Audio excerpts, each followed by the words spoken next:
Hey guys, how's it going? Hope you had a nice week so far. Today we're going to continue with our nutrition topic by looking at macronutrients, calories, what are they and how you can track them. So when we look at food, we've got macronutrients and micronutrients. The micronutrients are the bits of food that we sort of need small amounts of on a daily basis, and the macronutrients are where we get most of our calories from each day.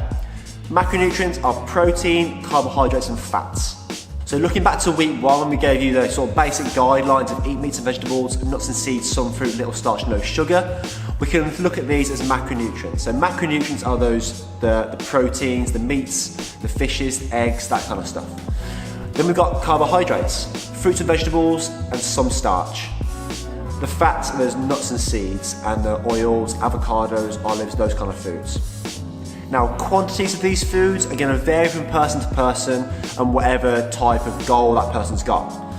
We're going to relate what we're going to talk about today purely based for in here, training, getting the most out of training and feeling good for that reason. Things like muscle gain and weight loss, those kind of things, body fat loss, they're all kind of, these numbers can be tweaked, but what I'm going to tell you today is purely for training purposes and feeling good while you're training. If you've been around CrossFit for a while, you've probably found the paleo diet and the zone diet. These are things that we usually give people to start, as it's a good starting point to get them to be eating the right foods. However, once you've eaten the right foods, we want to look at how we can measure that and track that a little bit better for performance. One downside that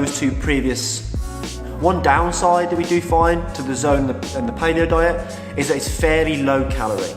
When we combine low calorie nutrition with high intensity training 3 to 5 days a week, plus stresses outside the gym, so work, family, other areas of your life, we find that there's a bit of a slump at some point.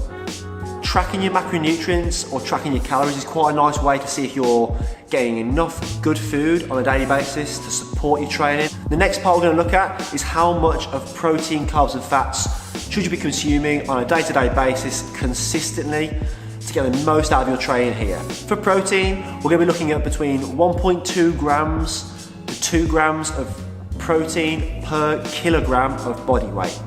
Let's say I'm 80 kilos and I'm going to go to 2 grams of protein per kilogram of body weight.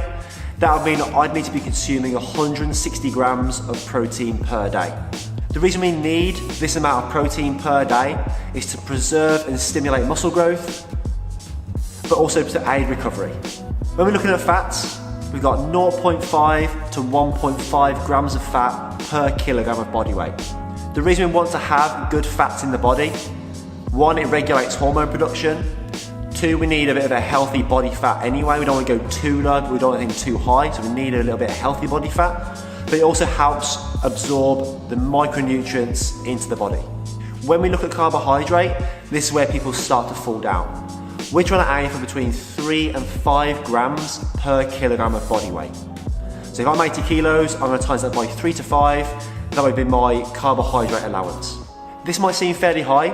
The reason we want this amount of carbohydrate is because the type of training we do taps into the glycogen stores in the muscle. If we're eating too little, there's not enough glycogen in there, and what we'll find is the performance will go down, you'll feel tired, you'll feel sluggish. However, if there's enough in there, you can utilize it, it's always being replenished, so you feel good, you can get the most out of your training, and you've got a lot of energy.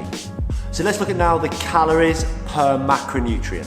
For carbohydrates, it's 4 calories per gram of carbohydrate. For protein, it's also 4 calories.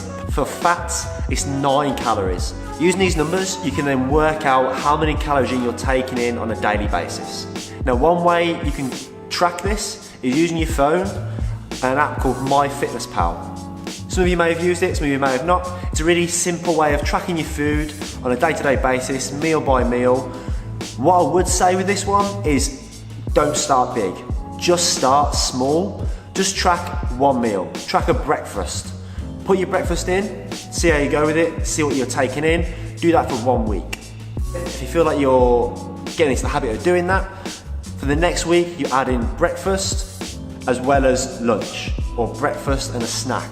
And you just keep adding something in that feels like it's a small step in the right direction to let you know how you're getting on with what you're eating on a day-to-day basis. You might find some interesting results. You might find that you knew exactly what you were doing and you were taking in, but it also might surprise you how little you're taking in or how much you're taking in. So, that is macronutrients, what they are, how to track them. Enjoy. If you've got any questions, let me know, and we'll see you next time.